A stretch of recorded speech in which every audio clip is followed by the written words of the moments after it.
우리의 이슈가 뉴스를 바꿉니다. 세상을 깨우는 황보선의 출발 새 아침.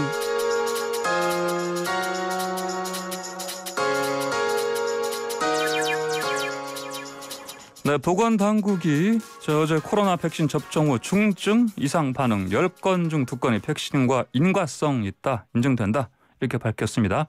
하지만 접종은 지속돼야 한다 이렇게 권고했습니다. 아스트라제네카 백신과 혈전 생성사 연관성 없는 것으로 확인됐는데 관련 소식을 가천의대 예방의학과 정재훈 교수 연결해서 자세히 들어보겠습니다. 정 교수님 안녕하십니까? 네, 안녕하세요. 예, 방금 말씀드린 대로 아나필락시스 의심, 중증 이상 반응 이런 거 10건 신고됐는데 2건이 예방접종과 인과성 인정된 이유 뭡니까?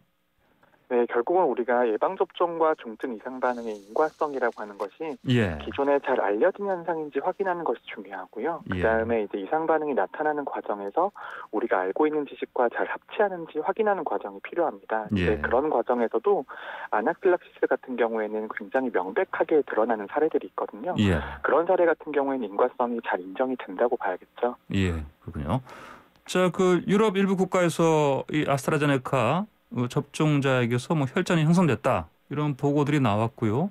그래서 이제 예방적 차원에서 일부 제조 단위 또는 전체 물량 접종이 이제 일시 중단된 바가 있긴 합니다. 자, 그럼 국내에서 백신 접종 이후 혈전이 발생한 사례 지금까지 딱 2건입니까? 어떤 케이스였던가요? 네, 현재까지는 이제 부검 중에서 혈전이 발견된 사례가 1건이 있고요. 그다음에 젊은 분에서 매우 드문 혈전 질환인 뇌정맥동 혈전이 발견된 사례가 1건이 있습니다.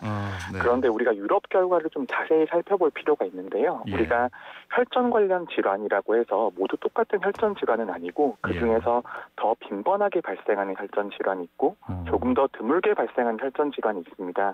그런데 유럽 당국의 발표 같은 경우에는 굉장히 어떻게 보면 빈번하게 발생하는 혈전 질환에 대해서는 백신 접종 전과 후의 발생률의 차이가 없기 때문에 백신과 인과관계가 떨어진다 이렇게 발표를 한 상태이지만 독일이나 일부 국가의 발표를 보면 우리가 이제 20대에서 발견되었던 뇌정맥동 혈전 같은 굉장히 드문 혈전 질환 같은 경우에는 발생률이 조금 증가하는 것 같은 신호가 감지됐거든요. 거기에 대해서는 추가적인 연구가 필요하다 이렇게 밝힌 상태입니다.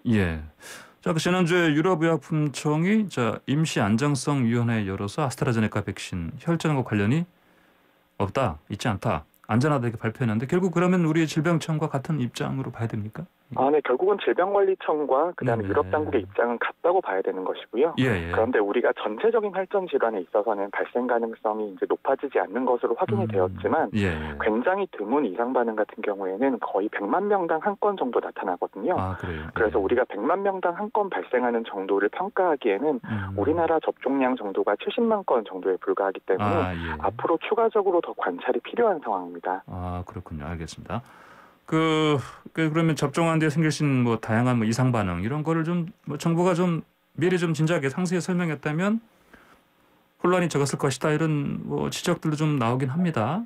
네, 결국은 정부의 대응이 현안이 터지고 나면 그 현안에 대해서 설명을 하는 것보다 국민들에게 미리 좀 알려드렸으면 조금 더 안심하셨을 텐데 이제 그런 지적이 있었고요. 대표적으로 우리가 코로나19 백신 같은 경우에는 기존 백신보다 경증 부작용의 빈도가 높은 것은 이미 확실하게 나와 있는 상태이거든요. 그래서 접종하시고 나서 발열이나 근육통, 통증 같은 부작용을 호소하시는 분들이 굉장히 많았고요. 그래서 이런 분들에게 어느 정도 빈도로 증상이 발생을 하는지, 그다음에 증상이 발생한 다음에 어떤 식으로 대응을 하면 되는지를 조금 더 적극적으로 알려드렸다면 아무래도 백신의 신뢰도가 더 높아졌겠죠. 그렇군요. 자, 아까 제가 오프닝에서 말씀드렸지만 접종 미뤄졌던 요양시설 만 65세 이상 환자들 그리고 종사자들 백신 접종 오늘 시작되는데요. 자, 모두 다 일단은 아스트라제네카 백신 맞는 걸로 봐야 되죠? 결국은 2분기에 있어서는 아스트라제네카와 화이자 백신 2가지 종류가 들어오게 되는데요. 그런데 모두가 잘 아시는 것처럼 아스트라제네카 백신 같은 경우에는 보관과 운송, 접종이 좀 편리한 상태이고요. 화이자 백신 같은 경우에는 아무래도 보관이 좀 까다롭기 때문에 두 백신의 사용처가 좀 달라지게 되는데요. 요양병원에 계신 분들 같은 경우에는 이제 접종팀들이 요양병원에 방문을 해서 접종을 해야 됩니다. 그래서 방문 접종에는 아스트라제네카 백신이 아무래도 더 적합하기 때문에 요양병원에 계신 분들 같은 경우에는 아스트라제네카 백신 위주의 접종이 이루어지게 되고요. 그 다음에 이제 우리가 가장 위험한 집단이 코로나19에서 걸렸을 때 중증화가 되거나 사망이 되실 수 있는 분들인데 그런 분들이 나이에 따라서 굉장히 중증도가 영향을 많이 받습니다. 그래서 65세 이상 분들이 이제 우선 접종 대상이신데요.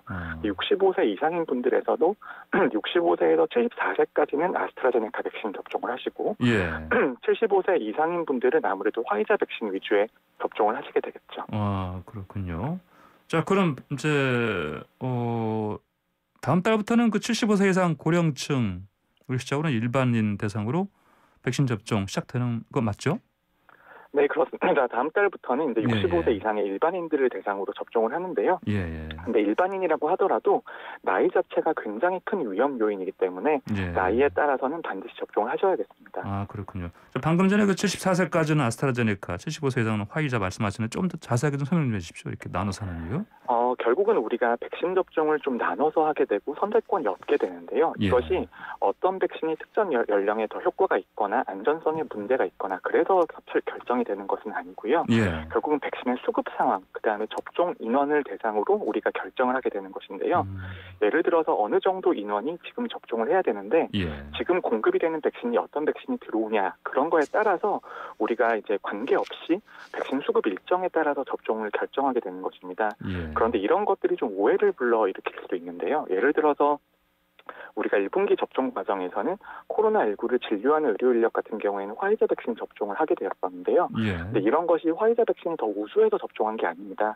마침 화이자 백신이 그 정도 분량이 들어왔는데 코로나19 의료진이 약 6만 명 정도이기 때문에 숫자가 맞기 때문에 우리가 그 백신을 접종을 선택을 하게 된 것이지 어떤 특정한 효과나 안전성에 문제가 있기 때문이라고 보기는 어렵습니다. 아, 그렇군요. 지금까지 백신 접종 상황 뭐 어떻습니까? 어제까지 약 70만 명 정도 접종하신 걸로 보이고요. 네, 그리고 70만 명 중에서도 경증 이상 반응을 보고하신 분들이 약 9천 명 정도 되시고요. 그 중에 이제 중증 이상 반응을 신고하신 분들이 그 중에 한 20분 정도 되십니다. 아, 그렇군요. 그럼 이 정도면은 뭐 이상 반응 의심 신고라든지 중증 이런 게 다른 나라 비교했을 때 뭐 어떻습니까? 다른 나라와 비교했을 때는 지금이 우리가 1.4% 이상 반응 정도를 보고를 하고 계시거든요. 이 비율이 크게 차이 난다고 보긴 어렵고요. 그다음에 또 하나 우리나라의 특징이 이제 1분기에 접종하신 분들은 절반 정도는 의료진이시고요. 절반 정도는 요양병원에 계신 분들이라서 아무래도 절반 정도 분들은 조금 젊은 연령층들이 많습니다. 그런데 이제 아스트라제네카나 화이자 백신 같은 경우에는 젊은 층에서 접종을 하면 경증 이상 반응의 빈도가 높아진다라고 보고가 되어 있기 때문에 이런 나이에 따른 차이를 보정을 한다면 해외 사례와는 크게 차이가 나지는 않을 것으로 보입니다. 그렇군요. 자, 이제 문재인 대통령도 오늘 아스트라제네카 백신 접종하는데 뭐 이게 물론 이제 뭐 해외 일정 때문이긴 한데요. 어쨌든 또 뭐 고령층 접종에 대한 불안감 해소하는데 뭐 좀 역할을 하지 않을까 이런 얘기가 있습니다. 맞습니까? 네, 결국은 불안감 해소에 있어서는 전문가들이 아무리 설명을 한다고 해도 이제 전문가의 설명이 좀 어렵고 지루한 면이 있기 때문에요.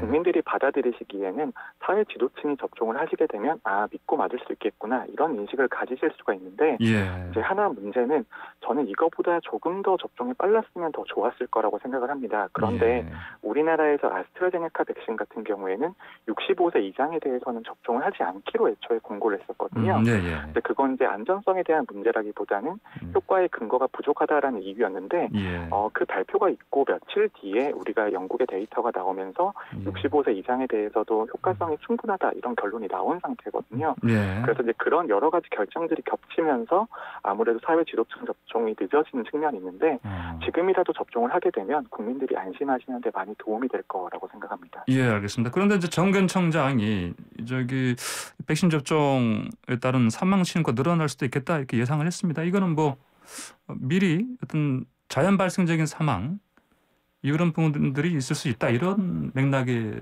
설명을 봐야 될까요? 네, 결국은 백신 접종 후 사망 신고에 대해서는 작년에 우리가 독감 백신 접종하고 나서도 사망 신고가 늘어나면서 국민들의 우려가 있었는데요.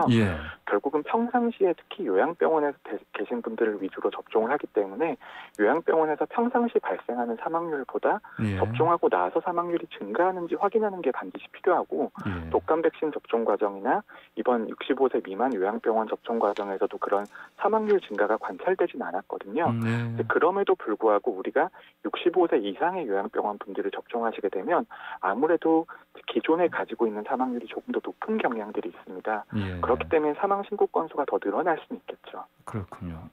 올해 상반기까지 정부가 1,200만 명 1차 접종 마칠 계획인데 백신 효과 언제쯤 있을 것이다 이렇게 봐야 되겠습니까? 결국은 1,200만 명 정도의 분량으로 우리가 예. 확산을 방지하는 효과를 거두기는 굉장히 어렵습니다. 우리가 확산을 방지하고 집단 면역이 형성되기 위해서는 접종률이 최소한 60에서 70% 정도까지는 필요한 상황이거든요. 2분기 접종이 끝난다고 하더라도 확산 방지나 확진자 수 감소의 효과는 없을 것으로 예상이 되고요. 예. 그렇지만 우리가 백신을 그런 분들에게 먼저 접종해 드리는 이유는 사망자 숫자와 중환자 숫자를 줄이기 위해서거든요. 예. 그래서 2분기 정도가 지나게 되면 사망자와 중환자 숫자는 굉장히 급격하게 줄어들 것으로 예상이 되고요. 예. 그리고 이제 2분기에 접종하시더라도 이제 완전한 접종 효과가 나타나려면 한 달 정도 시간이 더 필요합니다. 그래서 7월 정도가 되면은 사망자 숫자와 중환자 숫자가 매우 줄어들 것으로 예상이 됩니다. 7월쯤 되면요. 7월 되면 알겠습니다. 자, 근데 이제 백신 접종하려면 인터넷 예약을 해야 되는데 고령자들이 좀 익숙하지 않을 텐데 이거 어떻게 하면 좋겠습니까? 결국은 인터넷 예약이 반드시 필요한 것은 아니고요. 예. 인터넷 접근이 어려운 분들 같은 경우에는 동사무소나 아니면 국가 행정 인력이 어느 정도 지원을 해드리기 때문에 직접 전화를 통해서 예약을 잡아드린다거나 그런 방식이 있습니다. 그래서 예약에는 큰 문제가 없을 것으로 생각됩니다. 알겠습니다. 아까 참 오늘 문재인 대통령께서 오늘 백신 접종하시는데 어디서 하는지 혹시 들으셨습니까? 네, 아직까지 현재까지 들은 바는 없고요. 오늘 오전 중에 접종하신다 그 정도까지만 이해를 하고 있습니다. 오전 중에요? 예. 네네. 알겠습니다. 자, 마지막으로 백신 접종 관련해서 국민한테 좀 이런 당부하고 싶은 말씀 있습니까? 네, 결국은 우리가 코로나19 위기에서 극복하는 것들을 모두가 바라고 계시고요. 저도 예전의 생활로 굉장히 돌아가고 싶습니다. 그런데 현재까지 밝혀진 바로는 우리가 과거로 돌아가기 위해서는 백신 접종만이 거의 유일한 수단이거든요. 우리가 언제까지 사회적 거리두기나 마스크 착용을 할 수는 없거든요. 그런 의미에서 백신 접종으로 인해서 얻을 수 있는 이득이 손해보다 훨씬 더 크고요. 그다음에 혈전 같은 부작용 같은 경우에는 코로나19에 걸리시면은 더 높은 확률로 혈전이 발생하게 됩니다. 그래서 그런 것들을 보면은 백신 접종으로 인한 이익이 손해보다는 확실히 크다는 점을 국민들께서 좀 알아주셨으면 좋겠습니다. 네, 알겠습니다. 오늘 말씀 잘 들었습니다. 감사합니다. 네, 감사합니다. 네, 지금까지 가천의대 예방의학과 정재훈 교수였습니다.